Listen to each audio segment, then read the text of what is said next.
ఒక సుందరమైన అడవిలో పచ్చని చెట్ల మధ్య ముత్యంలా మెరిసే చెరువు ఉంది. రంగురంగుల పక్షులు, గులాబీలు, పిచ్చుకలు, తాబేళ్లు మరియు చిన్న జలజీవులు ఉండేవి. అందరూ హాయిగా, సంతోషంగా జీవించేవారు. అందరికీ అది ప్రేమగా చూసుకొనే ఇల్లు లాంటి చోటు. ఒక రాత్రి చెరువు మీద నల్ల మబ్బులు కమ్ముకున్నాయి. మెరుపులు మెరుస్తుండగా ఒక రూపం బయటకొచ్చింది. ఆ రూపం ఓ భయంకరమైన జలరాక్షసి నీటిలోకి దూకింది. ఆమె కన్నులు ఎర్రగా మెరుస్తూ చెరువును ఆక్రమించింది. ఆమె రావడంతో చెరువులో ఉన్న జంతువులన్నీ భయపడిపోయాయి. జలరాక్షసి గర్జిస్తూ ఇలా చెప్పింది, ఈ చెరువు ఇకపై నాది. ప్రతిరోజూ ఒక చేప నాకు తినడానికి ఇవ్వాలి, లేదంటే నీళ్లు ఇవ్వను. ఎవ్వరూ నీళ్ల దగ్గరకు రావద్దు. ఎవరైనా ధైర్యం చేసి వస్తే పోటీ చేసి నన్ను గెలవాలి. అందరూ భయంతో బాధపడ్డారు. ఏం చేయాలో అర్థం కాక మౌనంగా నిలిచిపోయారు. అలాంటి సమయంలో చాలా దూరంలో ఉన్న ఓ పర్వత జలాల్లో ఓ జలకన్య ఉండేది. ఆమె మంచి మనస్సుతో అందంగా ఉండేది. చెరువు గురించి ఆమెకు తెలిసింది. ఆమె తెల్లటి పొగమంచు లాంటి వేషధారణతో కళ్లలో మంచి నీటి మాలినితనం నింపుకుని కనిపించింది. జలకన్య ముందుకు వచ్చి, నేను ఆ చెరువుకు వెళ్లి అందరినీ రక్షిస్తాను అని చెప్పింది. జలకన్య నీటిలో నుండి పైకి ఎగురుతూ నీటి ఒడిలో ఎగసే గులాబీల మీదుగా ఆమె ప్రయాణం చేస్తుంది. నీకు నేనే సమాధానం చెప్పి అందరికీ ధైర్యంగా నిలుస్తాను. జలకన్య చెరువుకు చేరింది. ఆమె అందంగా మెరిసిపోతుంది.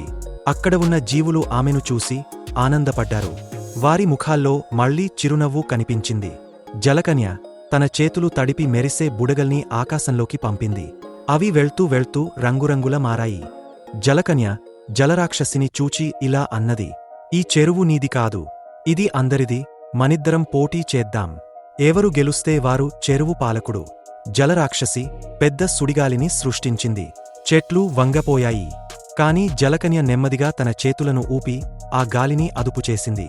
జలరాక్షసి నవ్వుతూ, నువ్వా నన్ను ఓడించేది? జలరాక్షసి అహంకారంగా అడిగింది, నీటిపై నెమలిని గీయగలవా? ఆ రాక్షసి మాయతో నెమలిని చేసింది. జలకన్య మాత్రం తన వేళ్లతో నీటిమీద సున్నితంగా తాకుతూ రంగురంగుల నెమలిని గీసింది. మిగిలిన జంతువులు ఆశ్చర్యపోయాయి. జలరాక్షసి గట్టిగా గర్జించింది, నేను ఓడిపోలేను అంటూ చెరువును ఉపంగేలా ప్రయత్నించింది. జంతువులు భయంతో పరుగులు తీశాయి. జలకన్య అలలపై మెరిసే పూలులా నడిచింది. కాని రాక్షసి తడబడి నీళ్లలో మునిగింది. మొదటి విజయం జలకన్యది అని జంతువులు కేకలు వేశాయి.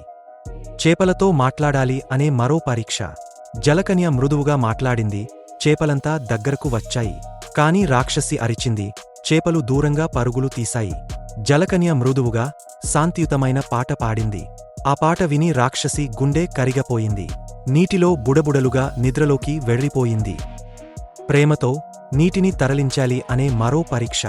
జలకన్య అలసిపోకుండా నిశ్శబ్దంగా చేతులతో నీళ్లను అల్లలులాగా పక్కకి తరలించింది. జలరాక్షసి మాత్రం కోపంతో నీటిని ముంచింది.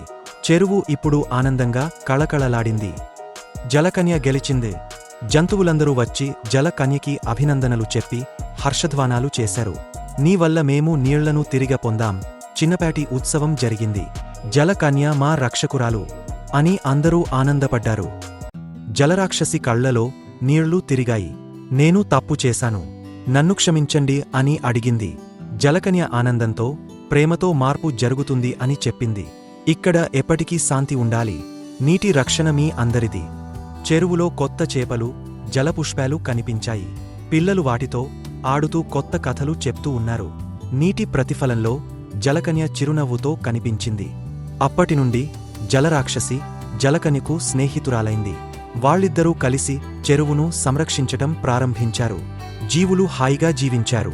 జలకన్య చేతులను ఆకాశానికి ఎత్తి చెరువుకు ఒక ఆశీర్వాదం ఇచ్చింది.